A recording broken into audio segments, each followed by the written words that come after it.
Technology के आधार पर जिस तरह से ये भाषण यहाँ हो रहा है, मंत्री जी लोग टेक्नोलॉजी में पीएचडी हैं। यस अरे भाई हम बोलिए हम नहीं पढ़े थे। आप बोलिए। हम तंग करते हैं लोग। सैनिकों ने जो कुछ कमाया उसके आपके राजनीतिक नेतृत्व ने गंवा दिया। यस इस बात को सभी को स्वीकार करना चाहिए। अखिलेश प्रसाद सिंह राज्यसभा में खड़े होते हैं और कहते हैं कि हम बिहार से आते हैं, जहां एक शब्द बहुत ज़्यादा प्रचलित है वह है थेथरोलॉजी, और कहते हैं कि बीजेपी के तमाम नेता थेथरोलॉजी में पीएचडी कर रखे हैं। आपको बता दें कि संसद में अभी ऑपरेशन सिंदूर को लेकर के विशेष सत्र चल रहा है, और ऐसे में बिहार से जो कांग्रेस के राज्यसभा सांसद हैं अखिलेश प्रसाद सिंह, उन्होंने सीधे तौर पे कहा कि जहां कार्रवाई करनी चाहिए थी, जिस पर कार्रवाई करनी थी उस पर कार्रवाई नहीं हुई है, लेकिन सिर्फ और सिर्फ जो फैक्ट हैं, जो मिसगाइडिंग वाले फैक्ट हैं, उसे सदन के सामने रखा जा रहा है। इसके साथ ही उन्होंने कहा कि थेथरोलॉजी कर रहे हैं राजनाथ सिंह जी। क्या कुछ कह रहे हैं अखिलेश प्रसाद सिंह, पहले देखिए उनका ये वीडियो। आदरणीय राजनाथ सिंह जी का संबोधन सुना तो बिहार में एक प्रचलित शब्द है थेथरोलॉजी। तो थेथरोलॉजी के आधार पर जिस तरह से ये भाषण यहाँ हो रहा है, मैं ये जरूर मानने को तैयार हूँ कि मंत्री जी लोग थेथरोलॉजी में पीएचडी हैं। यस और सच्चाई से उसका दूर दूर तक कोई रिश्ता नाता नहीं रहता है। अनपार्लियामेंट्री तो नहीं है। पार्लियामेंट्री नहीं है सर। मैं इस बात को भी विचार विमर्श किया। अरे भाई हम बोलिए हम नहीं पढ़े थे। आप बोलिए प्लीज। हाँ, वो तंग करते हैं लोग।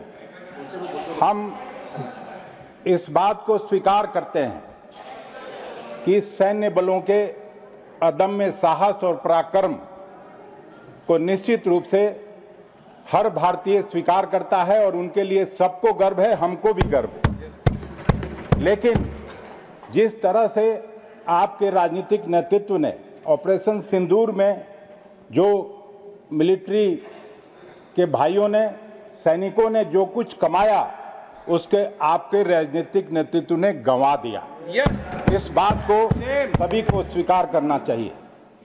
और जिस तरह से सरकार का राजनीतिक इकबाल समाप्त हो गया है, मैं तो यही कहूंगा कि जब इकबाल समाप्त हो जाता है तो आप किसी भी तरह का बहस कर लीजिए, कितना भी थेथरोलॉजी कर लीजिए, उस बात को कोई स्वीकार करने वाला नहीं है। बिहार के छोटे से जगह में आता हूं, एक आम बच्चा भी फिर से इंदिरा जी को याद करता है कि एक वो भी लड़ाई थी।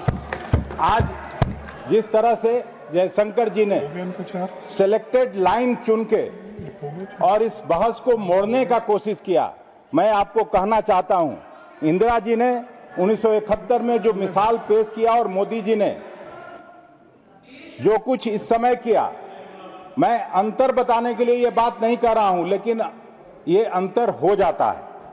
5 दिसंबर 1971 को इंदिरा जी ने अमेरिकी राष्ट्रपति को पत्र लिखकर अमेरिका से क्या कहा था कि हम शांति प्रिय देश हैं, पर शांति तब तक नहीं रह सकता जब तक कि सशस्त्र हमले का प्रतिकार नहीं किया जाए।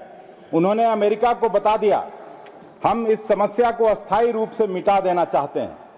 तब निक्सन वहां के राष्ट्रपति थे, और निक्सन का कद आज के मिस्टर ट्रंप से बहुत बड़ा था। और उनके सलाहकार किसिंजर थे, जो पाठ्यक्रम, स्कूली पाठ्यक्रम से लेके और डिप्लोमेसी में जो पीएचडी के छात्र रहते हैं वो भी उनको याद करते हैं।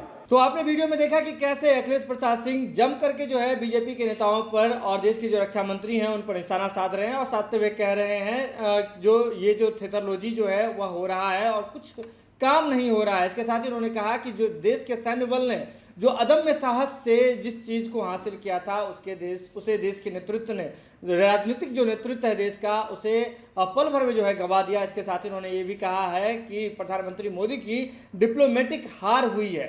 साथ ही उन्होंने ये भी कहा कि जो पाकिस्तान से जिसे सबसे ज़्यादा टारगेट करना था वे मुनीर थे, लेकिन उसको वे लोग यानी कि इंडिया के जो राजनीतिक नेतृत्व है उसे टारगेट करने में सफल नहीं हो पाए। इसके साथ ही उन्होंने ये भी कहा कि इंदिरा गांधी का समय जो है वह काफ़ी इस पूरे मामले में एक आईना दिखाने के लिए काफ़ी है, क्योंकि उस समय में जब इंदिरा गांधी जी का समय था उस समय ऐसी जब परिस्थिति बनी थी तब क्या कुछ हुआ था, इससे अखिलेश प्रसाद सिंह ने सदन के सामने रखा है। ये खबर आप लाइव सिटीज की अगर आप यूट्यूब पर देख रहे हैं तो सब्सक्राइब कर लें, फेसबुक पर देख रहे हैं तो फॉलो कर लें। पटना से लाइव सिटीज के लिए सुमन सौरभ की रिपोर्ट।